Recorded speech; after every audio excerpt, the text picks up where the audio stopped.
tenemos que saberlo, que no nos dé fiaca saberlo, las emisiones de gases de efecto invernadero que los biocombustibles reducen provienen de la combustión de combustibles fósiles, justamente, principalmente carbón, petróleo y gas natural. Según la publicación científica Scientific American, se ha estimado que si las emisiones de gases de efecto invernadero continúan al ritmo de las actuales, la temperatura de la superficie terrestre podría exceder los valores históricos tan pronto como en 2047, con efectos potencialmente dañinos para los ecosistemas, la biodiversidad y peligrando así la subsistencia de las personas y la vida natural en sí en el planeta. Si los biocombustibles son tan buenos y necesarios, ¿por qué cuesta tanto a veces políticamente llevarlos, difundirlos, a convertirlos en una ley estable en nuestro país? Vamos a charlar de ello con alguien que es referente justamente en la lucha por la prórroga de la ley de biocombustibles. Él es Alejandro Topo Rodríguez, diputado de la Nación por Consenso Federal. Alejandro, aquí Esteban Chiacho, bienvenido a Demencia Temporal, ¿cómo estás? Gracias, Esteban, muchas gracias por el interés en dialogar sobre este y otros temas, a tus órdenes. Un placer Alejandro. Estábamos repasando un poquito qué son los biocombustibles y al ver que son tan necesarios para la naturaleza y para el mundo que tenemos y el que viene, ¿por qué crees que existe quizá a veces algunos obstáculos, alguna resistencia para que la ley se prorrogue y continúe en nuestro sistema? ¿Qué es lo que sucede en nuestro país? Primero quisiera destacar lo positivo, y lo positivo es que desde el año 2006, es decir, hace 15 años, existe en la Argentina una ley de biocombustibles, y que ha funcionado muy bien porque ha permitido desarrollar en todo el país 54 plantas, la mayoría son pequeñas y medianas empresas, de producción tanto de biodiesel como de biodiesel. Ocurre que ahora, en el mes de mayo, se termina que incentivos a la producción de biocombustibles. Básicamente es bajarle impuestos a los que producen biocombustibles, claro, cosa que es virtuoso, que es positivo. El Senado, y esto es un tema también positivo, aprobó esa prórroga por unanimidad para que siga el apoyo a los biocombustibles. Pero en la Cámara de Diputados se generó una situación muy rara, porque el propio oficialismo, el Frente de Todos, que la había aprobado en el Senado por unanimidad, donde tiene una inmensa mayoría, ahora hay un sector de ese Frente de Todos que pone en duda que esa ley siga, incluso han llegado a decir que es una mala ley porque perjudica a las empresas petroleras y porque supuestamente las empresas petroleras subsidian al resto del país. Yo creo que hay que avanzar en la prórroga de esa ley, hay que seguir apoyando a la producción de biocombustibles en la Argentina, por lo que vos mencionabas, es una fuente de energía limpia, que contamina mucho menos, y además creo que hay que hacer exactamente lo que corresponde a futuro, más biocombustible por cada litro de la nafta o del combustible tradicional derivado de los fósiles, porque el cuidado del ambiente no es solo un compromiso que debe ser firmado, sino que debe ser cumplido. Y en esa tarea estamos, ojalá que pronto tengamos buenas novedades de poder tratar y aprobar ese régimen pendiente.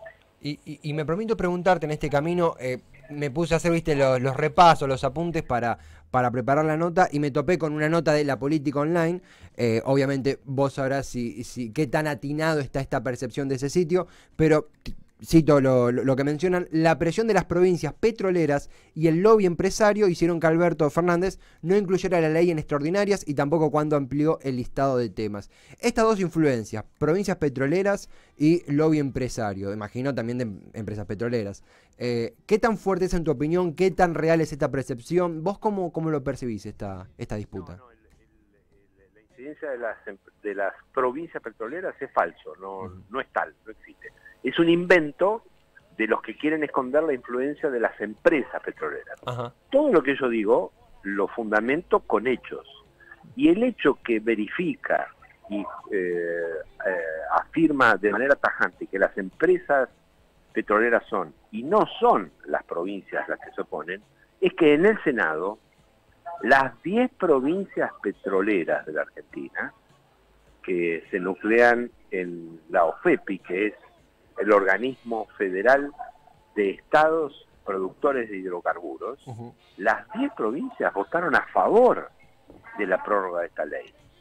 Lo hicieron de manera contundente, sin poner objeciones, y además destacando esto como una política de Estado. Así que no es cierto que las provincias petroleras se opusieron. Por supuesto que una provincia que tiene producción de petróleo va a tratar de que lo mejor sea para su provincia, pero eso no significa que hay, como dicen algunos, un invento total, un quiebre en la Argentina entre provincias petroleras y provincias agrícolas.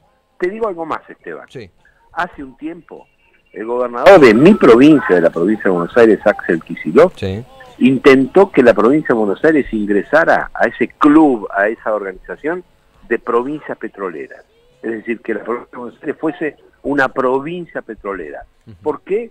Porque el argumento es que en la provincia de Buenos Aires hay muchas refinerías de petróleo, aunque no se produzca petróleo. Bueno, es como si alguien dijese que la ciudad de Buenos Aires tiene que ser una ciudad triguera.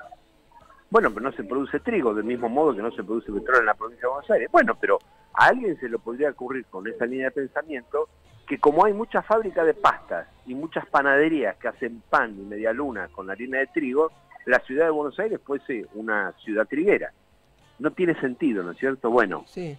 esto para que vean cómo importa no confrontar, ni siquiera perjudicar a ningún interés empresarial, sino poner donde hay que poner la responsabilidad pública, y el Congreso no puede estar sujeto a la definición de afuera de nadie respecto de qué es lo que se decide así. Así que yo creo que es tiempo de avanzar sin dejar de dialogar con todos hay que dialogar, y quienes tengan intereses también tienen legítimo derecho a expresarlos, pero no imponerlos. Ese me parece que es el límite.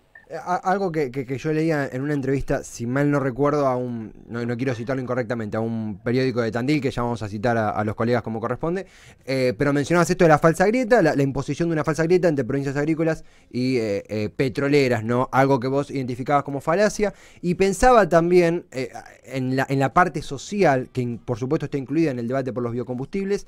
Hay dos factores que quizá en la vida civil automáticamente saltan, se preguntan, generan dudas, que es por un lado precio del combustible y por el otro lado el trabajo que estas leyes impulsan, generan, dónde más, dónde menos. Si tuvieras que identificar cómo la ley de biocombustible puede influir en el mercado de naftas y en el mercado laboral, ¿vos cómo lo describirías? Bueno, en el mercado laboral y en la generación de valor agregado y de producción ha generado decenas de miles de puestos de trabajo las fábricas de biocombustible en los últimos años en la Argentina. Respecto del precio del biocombustible y su impacto en el precio final de todos los combustibles, las propias petroleras han instalado en estos días de que los combustibles aumentaron por el precio de los biocombustibles. En el año o en los últimos meses hubo 8 aumentos de combustible y solamente un mes aumentó el precio de los biocombustibles. O sea que el 90% de los aumentos no se explican por lo de los biocombustibles. Pero algo más. Dado que aumentaron los biocombustibles, lo que la Secretaría de Energía dispuso a partir de enero es que, por excepción, se mezcle menos biocombustible en el total de combustible. En enero, en lugar de 10% de biodiesel, solo se mezcló el 5%. En febrero este mes, en lugar de 10%, se va a mezclar el 6,7%.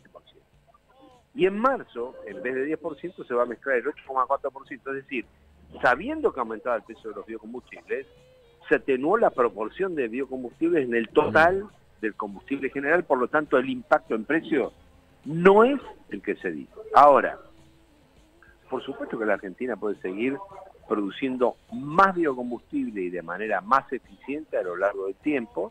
Los análisis indican que, por ejemplo, en el caso del bioetanol, entre 2010 y 2020 aumentó mucho más el combustible fósil que el bioetanol, y a mayor producción, menor precio. Esto es una ecuación sencilla para la economía doméstica y para la economía empresarial. O sea que si se produce más, va a ser más barato.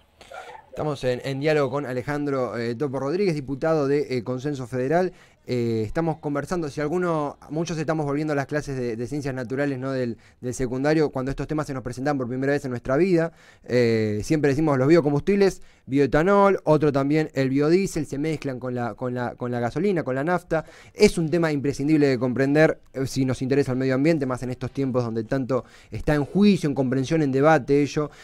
Alejandro, algo que mencionabas, aquí hemos hecho mucho énfasis en las elecciones en Ecuador, y leyendo tus redes veía en Twitter que hacías mención al arribo de Yacu Pérez al balotaje en Ecuador contra el candidato del correísmo, Andrés Arauz, porque es significativo. Creo que hay excepciones, el Frente Amplio en Uruguay, algunas cosas de Luis Arce en Bolivia, pero es uno de los primeros candidatos en la historia reciente que con una plataforma ambientalista muy fuerte, quizá protagonista de su programa, llega a luchar mano a mano por la presidencia. Si bien aún falta para el balotaje, ¿por qué elegiste hacer esos mensajes? ¿Cómo percibiste la campaña de Yacu Pérez? ¿Cómo fue ese trasfondo de eso que tuiteaste ayer? Interesado en la política latinoamericana, hace tanto tiempo que sigo a varios líderes latinoamericanos, y en el caso de Yacu Pérez siempre me llamó la atención su lucha por el derecho al acceso al agua. Un derecho que en la Argentina lo tenemos claro, pero ejercemos poco. Y a punto que ha llegado a terminar con la exportación de petróleo y que Ecuador se especialice en exportar agua.